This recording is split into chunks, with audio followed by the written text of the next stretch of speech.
In 1997, my friend, who we'll call Chris, moved across state. At that time, we were 10. We didn't really have much of a way to see each other besides getting a ride by our parents to one or the other's house, which would be a hassle for both of our parents, so we eventually lost contact. During this time, I'd only gotten the chance to visit his house once. With this story being narrated to you now, you'd expect the house to be creepy, but it really wasn't. It was a very plain split-level house, probably built in the early 80s, with neighbors close by, so it wasn't even secluded. Like I said, we lost contact with each other for 10 years. This is until Chris contacted a mutual friend through MySpace. I didn't have an account on that site. Anyhow, we made plans to hook up and hang out. Now that we have our own means of transportation, it was a lot easier. After maybe a month of this, Chris mentioned that his family will be remodeling the house, and I offered my help. Him and his father gladly accepted the offer, since the previous owners apparently didn't keep up on it themselves. So, a couple of weeks later, I drive down one weekend and we start tearing up carpeting, ripping off wallpaper, etc. The basement had been changing into a room for Chris some years before, and while half of the floor was concrete, the other half seemed to have been torn up and replaced with floorboards, and one of the boards had become warped and broke, leaving it protruding up under the carpet, so they wanted to replace it. We tore the carpet up and started ripping out the floorboards, when we found what looked like a hole dug about 5 feet into the ground under the floor. Chris jumped down there thinking he could get a better leverage to tear up the boards, when all of a sudden he said that there was something down there. His father got a flashlight and we jumped down to check it out. It turned out to be a very worn box. It looked similar to a shoebox, but it was about 3 feet long and extremely damaged by the elements. It was so tattered that you wouldn't be able to pick it up in one piece. We believed that whatever was in there would be as damaged. But when we ripped it open, we noticed that whatever was in it had the added protection of a black trash bag. Chris picked up the trash bag, and its contents made the sound of plastic hitting plastic. We were curious as to what's in there, so we brought it upstairs and cut the bag open with a pair of scissors and found 24 unmarked videotapes. Chris and I were curious as to what was on them, but his father claimed that they were most likely somebody's old bootleg collection, and if we're still curious, we should check them out later, after we were done for the day. Since the plan was for me to stay the night and help them out the next day and leave that Sunday night, we decided to watch them that night. Since Chris's father was tired and didn't really care what was on the tapes, he went to bed a little bit earlier that night. So, we pulled their old VCR from the attic, hooked it up to the TV in Chris's room, and took one of the tapes out of the bag and slipped it in. The tapes certainly weren't bootlegged movies like Chris's father believed. They were the home movies of an unknown man we eventually began to call Butcherface. There was seemingly no flow from one scene to the next.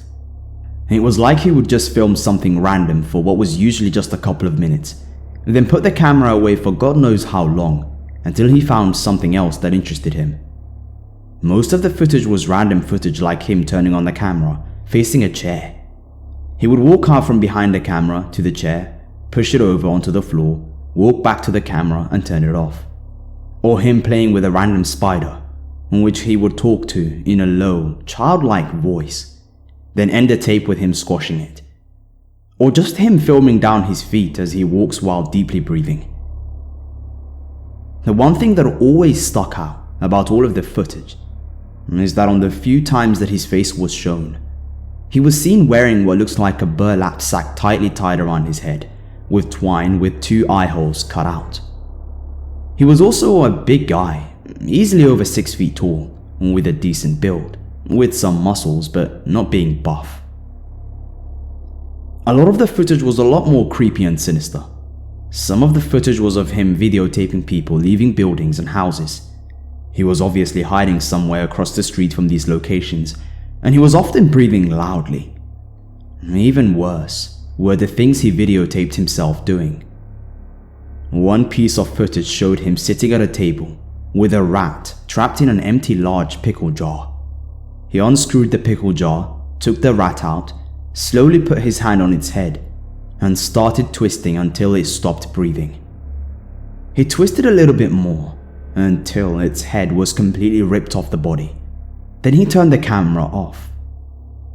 Another clip showed him in a barn, which there was no barn on my friend's property, so we didn't know where this was filmed.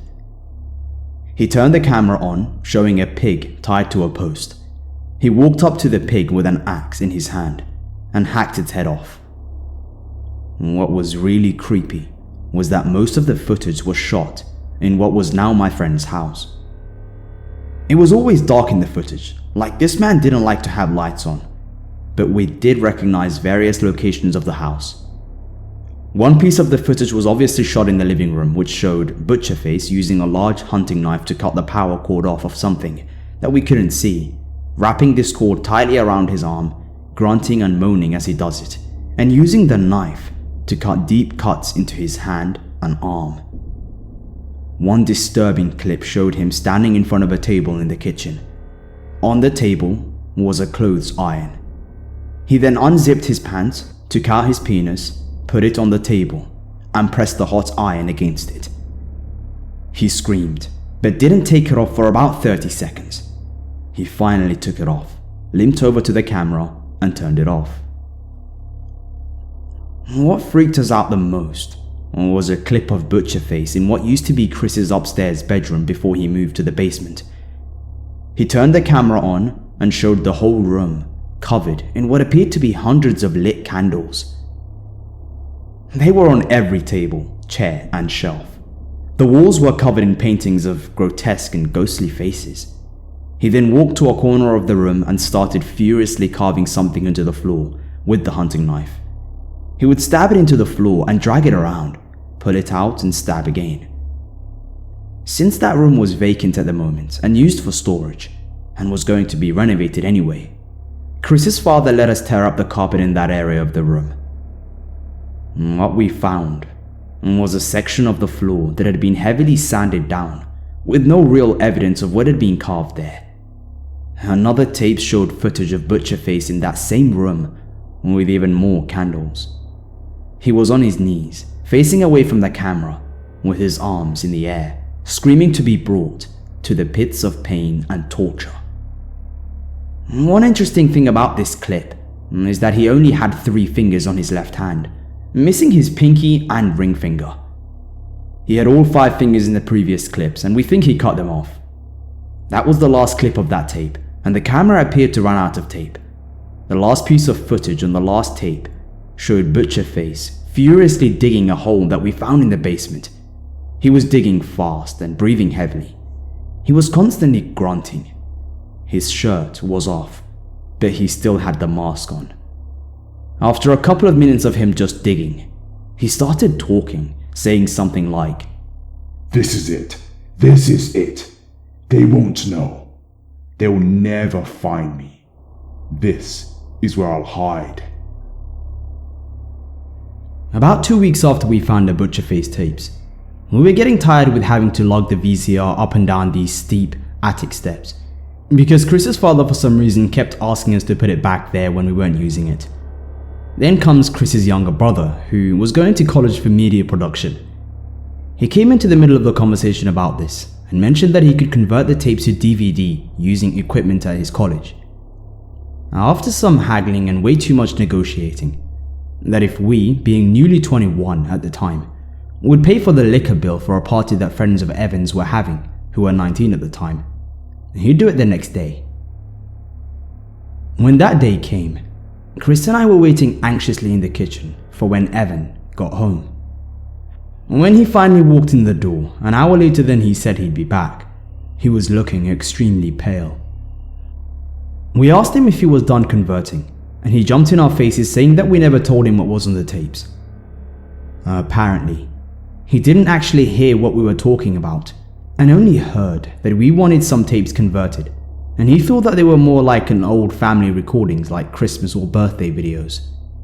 We calmed him down and asked him if he converted the tapes. He said no and quickly left the room, We were disappointed and started talking about what to do next when Evan came back into the room with his father behind him. After talking about what was on the tapes, Evan retrieved them from his car, and the four of us watched every one of the 24 tapes together. After the last tape was finished, Chris's father's face was just as pale as Evan's was earlier. He leaned back in his chair and said, "That was creepy." An hour of talking that night ended with us wanting to know who was on the tapes. I left for home soon after that, with the understanding that I would be kept in the loop on what we would do next, which was to figure out the precious owners of the house. A couple of days later from there, I got a phone call from Chris saying that it took them a little while and they found nothing on the county website, but they found some history on the house at the town library on something called a reverse directory, about a previous owner who had it in the mid-80s. After a few unanswered phone calls, we decided to visit these people in person. So, that very Friday, me, Chris, and his father drove to their house and knocked on the door, only to be greeted by two 80-something-year-old women. Chris's father told him that his family was living in their old house and asked if we could ask them some questions about it. They refused to let us into their house, but they did tell us about the house. It turned out that both of them were sisters. Their first names were Shirley and Louise, and Louise turned out to be the former owner of the house but never lived in it. Apparently, her and her husband bought the house and were planning to add some new wiring and plumbing before moving in. But her husband had a severe stroke not too long after buying it and eventually died. With the combination of hospital and funerary bills, Louise couldn't afford fixing up and moving into the house and moved in with her sister instead. But she did mention that during that time, the house was known to be home to a fair number of homeless people who would be regularly chased off the property. We also asked if either of them had a son, and they both said no. We left there with not too many answers. A couple of weeks later from there, Chris and I had gone to the movies with his girlfriend. I think he was trying to get his mind off of the tapes because I could tell that he was still creeped out. We were talking about how much the movie sucked. It was Spider-Man 3. When, all of a sudden, Chris slammed on the brakes. We practically skidded about 30 feet, and I was choked by my seatbelt, and his girlfriend, who wasn't wearing a seatbelt, was almost thrown into the front seat. We started screaming at him, asking him what the hell he was doing, when we looked at what he was staring at, and saw a house. It looked familiar to me, but I couldn't put my finger on it. I looked back to Chris and he said, That house is on the tapes."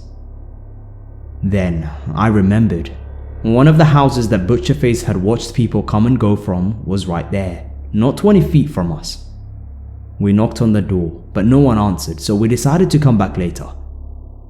When we got back to Chris's house, I noticed that the VCR hooked up back to Chris's TV in his room. I asked him about it and he said that he'd been watching the tapes again for any clues. No wonder why he was still creeped out. That night, when I got home, I got a phone call from Chris. He was whispering and said that he thinks he saw someone walking around his backyard. 2 days later that Friday, I agreed to sleep over and see for myself. Chris was claiming to see glimpses of someone standing or walking around in his backyard, but it was always too dark to see any detail, both of the previous nights. I was set up to sleep on a couch that was on the now reboarded up hole that we first found the tapes in. Very little sleeping actually went on that night because we stayed up in the living room, staring out of the sliding glass door to the backyard. We were talking about how we weren't even sure if he actually hurts people, when Chris suddenly leans forward and points at the window and said, "See? Right there. Do you see that shadow or something?" I jumped up and flipped the switch to the deck lights on, but they didn't go on. So we got flashlights and went out to look. Besides some tree branches blowing in the wind, we found nothing. At around 4 AM we decided to go to sleep. I only stayed on the couch a couple of hours because I got too cold and I felt a draft that I think was coming between the boards on the floor. I went home the next afternoon thinking that the night was a dud, until I got a frantic phone call that night. Someone had broken into Chris's house while they were out. The sliding glass door to the backyard was completely smashed with broken glass having been thrown all the way across the living room and into the dining room. I drove back there because they wanted me to be a witness to seeing a shadow in the backyard. And they showed me around and I saw that this person had completely tossed the living room, dining room, and kitchen. In the bathroom, the mirror over the medicine cabinet had been smashed and all the meds in the medicine cabinet were missing. Something else was missing, which was a lot more disconcerting. 4 knives had been removed from the knife holder in the kitchen. I stayed there for about an hour and decided to go home, and it was only after I left that I realized that the butcher face tapes were never mentioned to the cops. A little while after that, I got home and I got another call from Chris saying that they had found the missing knives under the blankets of each of the family members' beds. That weekend, Chris and his father decided to look around the house more thoroughly to see if Butcherface had left any other clues to his former presence in the house. I came over to help them, and the only room that they said they've never thoroughly looked around in since getting the house was the attic, so we decided to start there. It didn't take long to find anything because almost immediately I came across an old looking trash bag in one of the corners. I picked it up and heard the tinking sound of glass against glass. We brought it downstairs and cut it open and found it completely full of liquor bottles and used syringes. Using rubber gloves, we removed every object one at a time. It was almost all bottles and syringes and the occasional trash, until we got to the bottom. And at the bottom of the bag, we found a shoebox. It was stained and worn. We couldn't even see the brand of shoe that used to be in it. We carefully took it out and removed the top, which seemed to have been glued closed. Inside was a series of papers and photos. The photos were pretty disturbing. One was a close-up of a hand covered in pins, those pins with the long point with the tiny ball of colored plastic at one end. There were so many of them that it looked like a porcupine. Another one had a presumably dead dog laying on the ground. All we could really see of its surroundings was the dirt of the ground. Behind it was too dark. We assume it was dead because it was missing half its face. The flesh of the side of the face that was facing the camera was gone, making it look like it was smiling with a lidless eye. There were a lot more pictures, including a cow with blood on its mouth, a very pale looking foot, various 70s and 80s era toys, a collection of knives, a hand and an arm painted multiple colors like patchwork, and a close-up of an eyeball. The papers were pretty freaky as well. They were a combination of drawings and writings. Most of the writings were what seemed like a wish list of murder, listing practically every way imaginable how to kill people. Others seemed to be random thoughts like how he accidentally pissed his pants while at the movies, or how he was an infectious evil and that he'll spread that to his disciples. Some of the drawings were pretty similar to the ones seen on some of the tapes on the walls in Chris's old room. Others were more detailed and showed corpses of various states of decay and of strange creatures. They were humanoid, but they all had a demonic look to them, with many of them shown standing on all fours. One thing that showed up often was a strange symbol. It looks like the letter C, with the gap in the C pointing down, with a V laid on top of it. When we got to the bottom of the box, we found another tape, one that we'll never get to watch because it was completely coated in candle wax. Running out of clues, we decided to revisit the old women, who owned a house in the 80s again. It'd been almost 2 months since we last visited them, and we grew to realize that their story didn't quite make sense. For instance, Louise claimed to have given up on the house, yet on the tapes we could see that the house had power. Why would she have continued paying the power bill if she didn't want the house? They also mentioned that homeless people had been regularly arrested or chased off of the property by the cops, but we found no records of this. We tried calling them, but just like last time, we got no answer, so we decided to drop by again. When we got there, we found the house abandoned. We went next door and asked the neighbor if they knew where the old ladies that lived next door had gone. They told us that Louise had died about 3 weeks earlier, but they don't know how, and Shirley abruptly packed up and moved away a week later. While Chris's father was talking to the neighbor, Chris pulled me aside and whispered, "We're breaking into that house." That same night, we waited until it was late and drove to the old lady's former house. We had never broken into a house before in our lives, and we were dressed in the stereotypical burglar outfit, black shirt and pants and a black hockey mask. I know, stupid. Anyway, when we got to the house, we were so nervous that we didn't even leave the car for a good 45 minutes. When we felt assured that the neighborhood was asleep, we got out of the car and crept into the backyard and to the back door. We looked into the window on the door, but it was too dark to see anything. I took my shirt off and put it up against the window and gave it a punch, breaking the glass. It felt surprisingly loud, but that could have been because it was so quiet, and the neighbors never woke up, so I guess it really wasn't that loud. I reached in through the hole in the glass and unlatched the door. Then, we had a whispered fight over who will go in first. It actually got down to a game of rock, paper, scissors, which I won, so Chris went in first. We crept in, hunched over, and I closed the door behind me, accidentally slamming it, giving Chris a good jump that we couldn't help laughing over. We snuck around the house with our flashlights shining over the walls. As a side note, I really don't see how they really would have fixed up Chris's house when they had it, because this one looked like crap. The wallpaper was probably older than me and Chris combined. But anyway, we went into the living room and found a huge pile of trash laying in the far corner with a depression in the middle, like a person or a large dog had used it as a bed. We went upstairs and found something that connected this house to Chris's. In one of the rooms was a pile of pill bottles.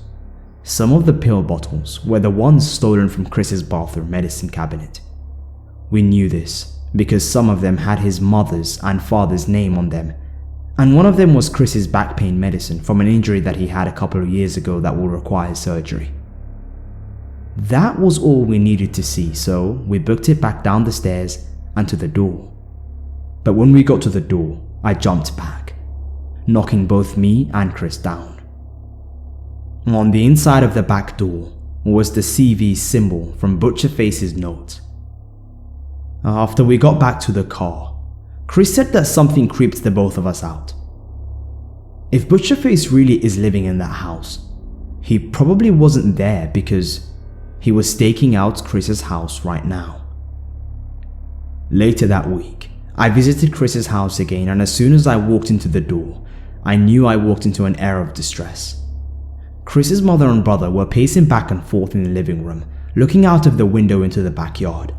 I walked in and asked what was going on, and looked out of the window and saw Chris and his father in the backyard, screaming at each other, and behind them was a large bonfire that was almost nothing more than cinders. Chris's mother said their dog, Brackett, had gone missing, but didn't say anything else. I opened the now replaced sliding glass door and walked out to meet them. As soon as Chris's father saw me, he became even angrier. Chris met me halfway to the fire and said, "I had to tell them that we broke into the house." I asked why, and he said that he thinks that the Butcherface took their dog as payback for breaking into his house. I asked what was on the fire, and Chris told me that his father was burning Butcherface's notes, photos, and tapes. Everything had been burned to ashes. During this, his father had walked up behind him and said, "I'm ending this right now. I'm burning everything so that you guys can't get into any more trouble." As he said this, he continued past us and into the back door of his garage and came back with a shovel, adding, "And I'm burying the ashes to put this to rest for good." And he started digging a hole at the back of his yard close to the woods. Chris pulled me back into his house and started talking about how all of this was unfair. How could his father just burn the tapes like that? That they were so close to figuring out who Butcherface was, etc. Then, his mother called us from upstairs. We came up, and she pointed out at the door to his father, who had stopped digging and was looking into the hole that he had dug so far. We walked outside and crossed the yard to the hole that his father was still looking into. When we got to it, we realized why he was frozen there. Because just a couple of feet into the hole was over 30 skeletons of cats, dogs, and other animals. This is when we started calling him Butcherface. Alright, here's the final chapter.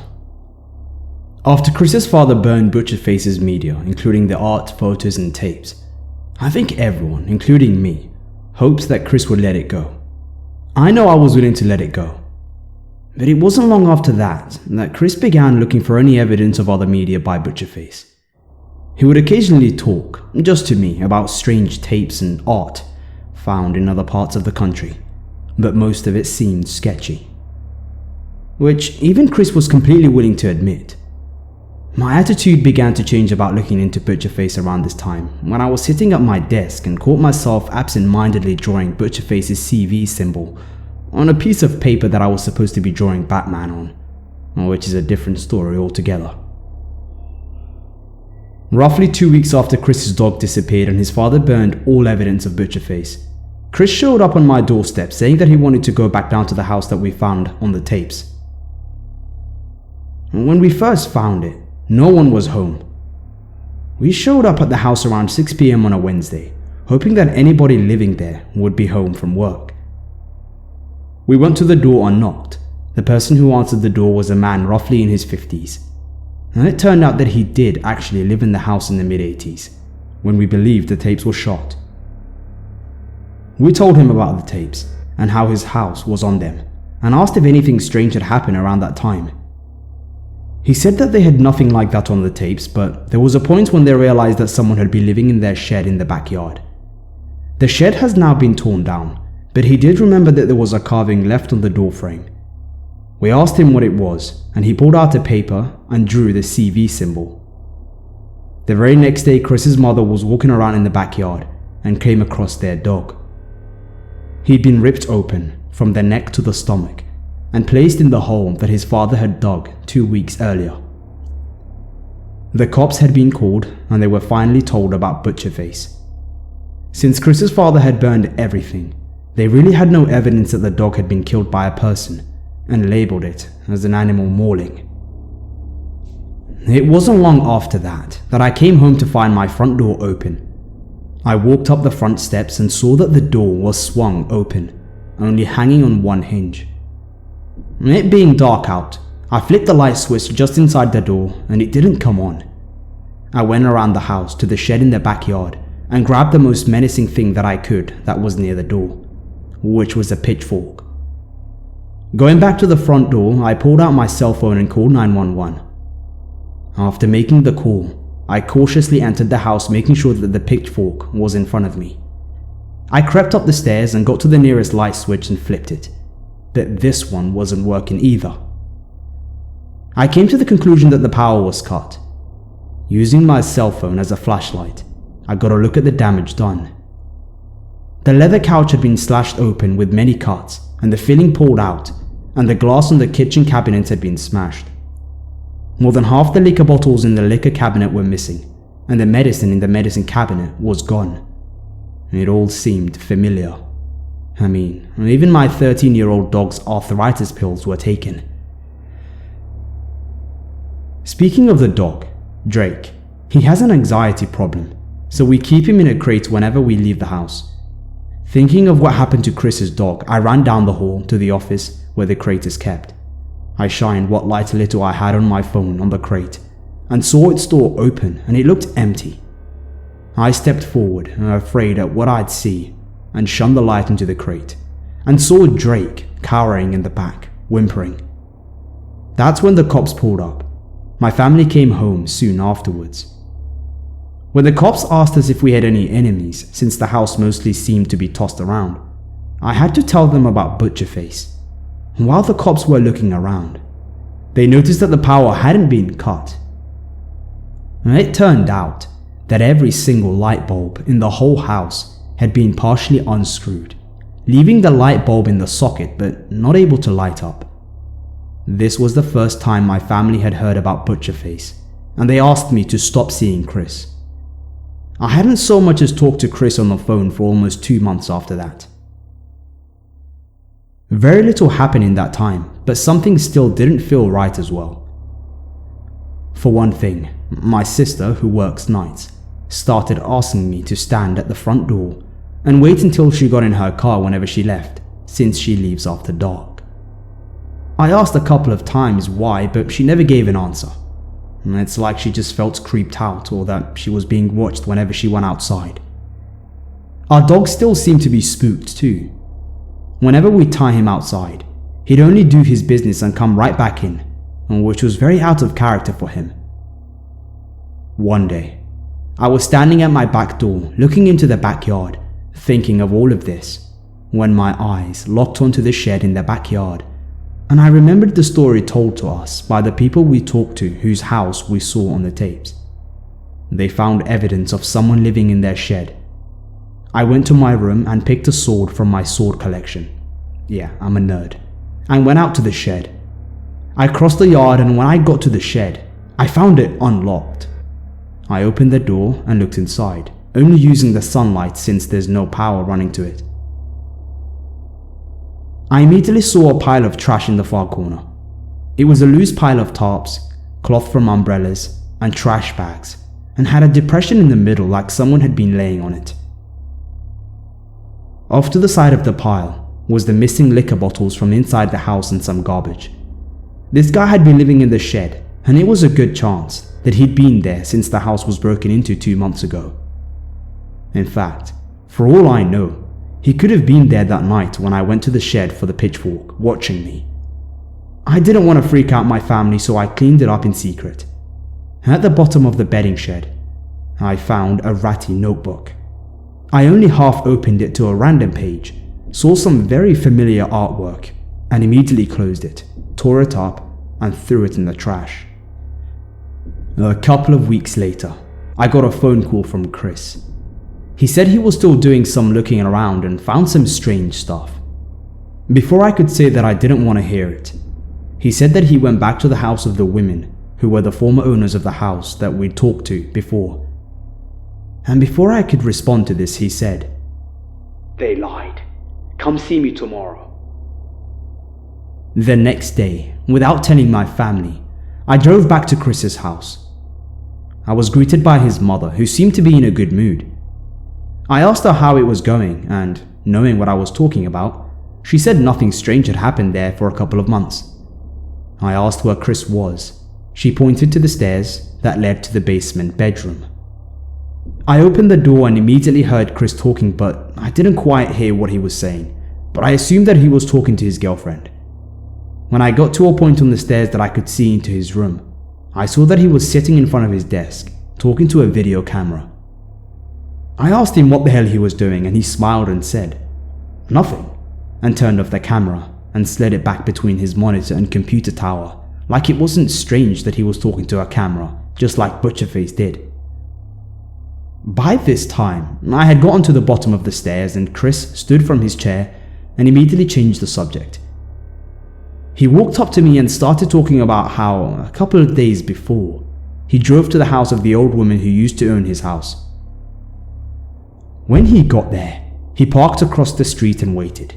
He knew that the former owner of the house, Louise, had died and that her sister, Shirley, moved away soon after that, and that someone had been living in her house since then.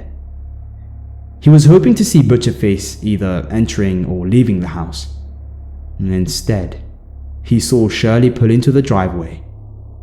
They got out of their cars at the same time. Shirley apparently didn't see Chris because she continued to the house. By the time he caught up to her, she had already gotten into the house, but then she began to back out, apparently shocked at something she saw in there. And when he got to her, She was already back on the porch. He started talking to her and she finally told him what she really knew about Butcherface. Like we already knew, she started with when her sister Louise and her husband bought the house. They wanted to replace the wiring and plumbing, but before that could happen, Louise's husband got sick and eventually died. This is where they left it off story before.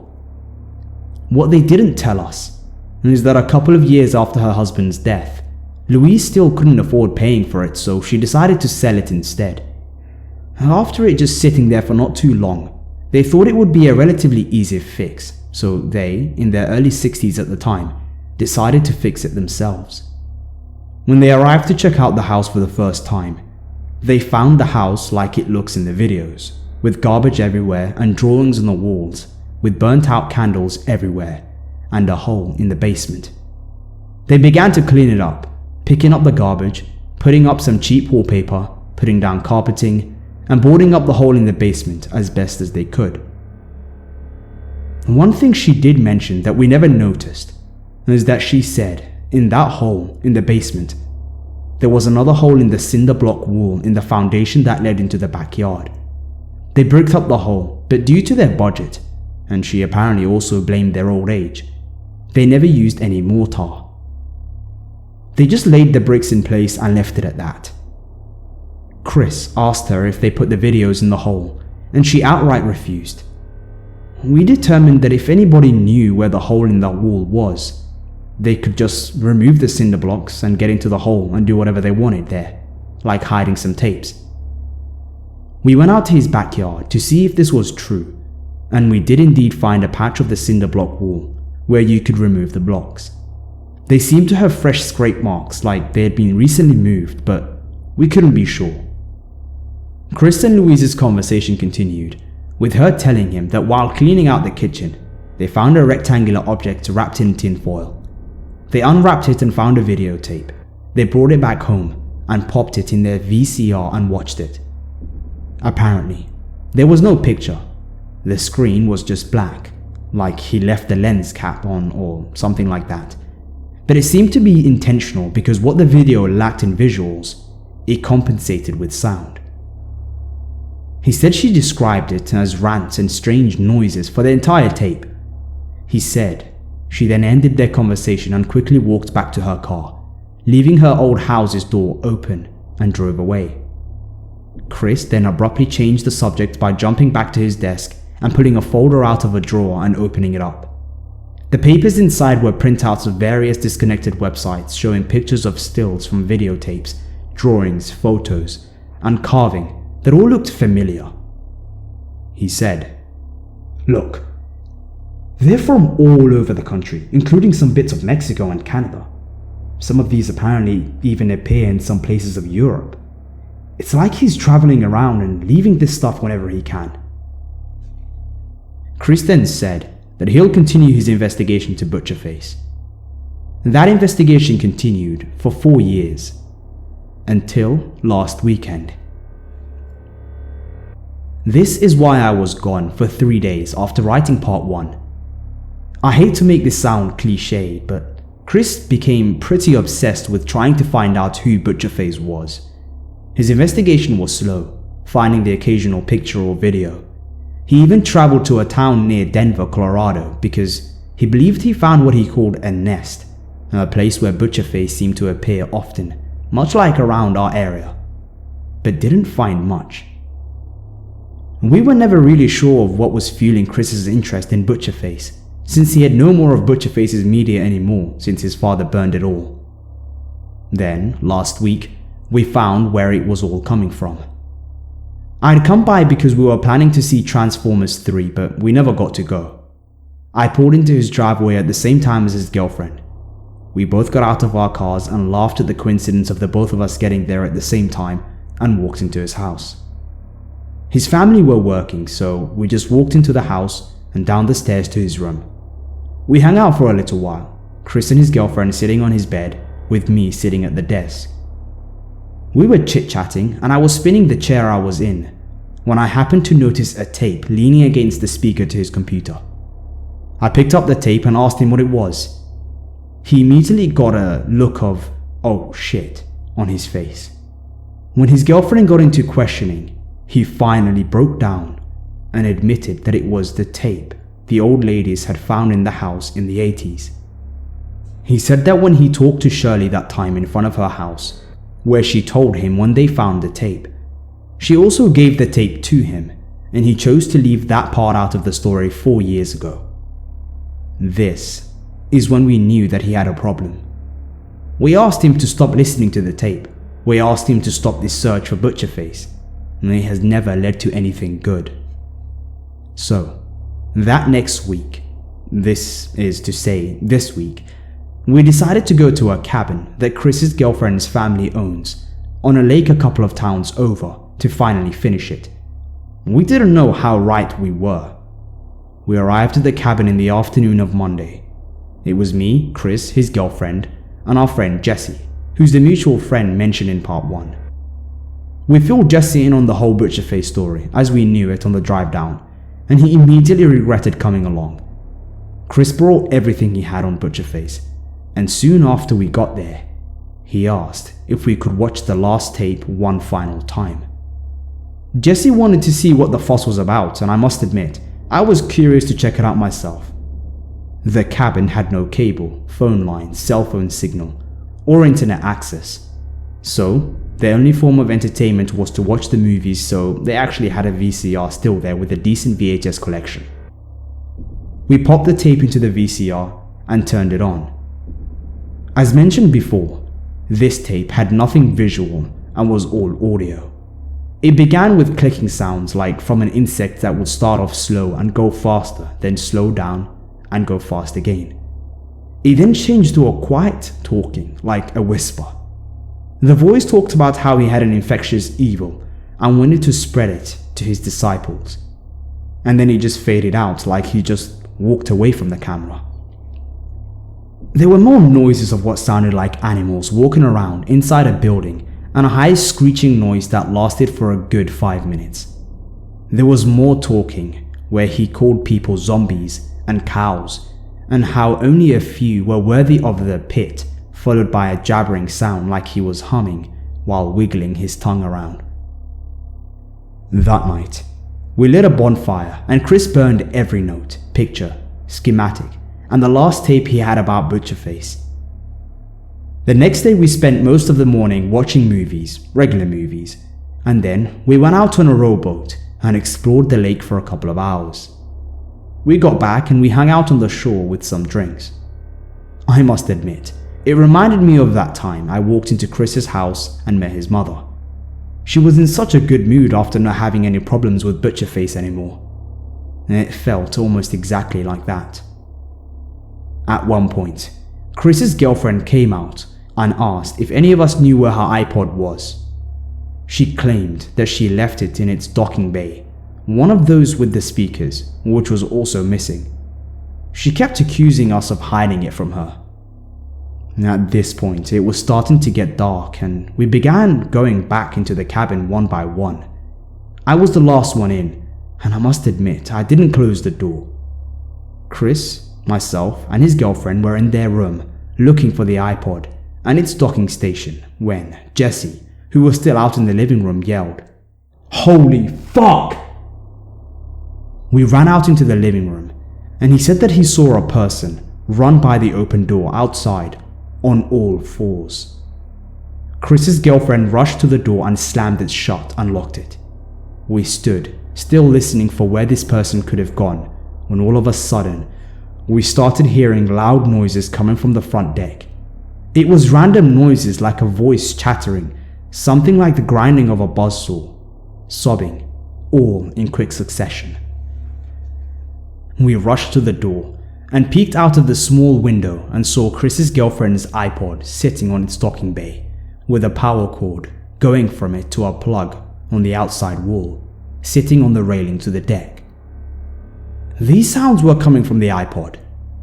Chris opened the door, ran out, and grabbed the iPod off of the docking bay and ran back into the cabin.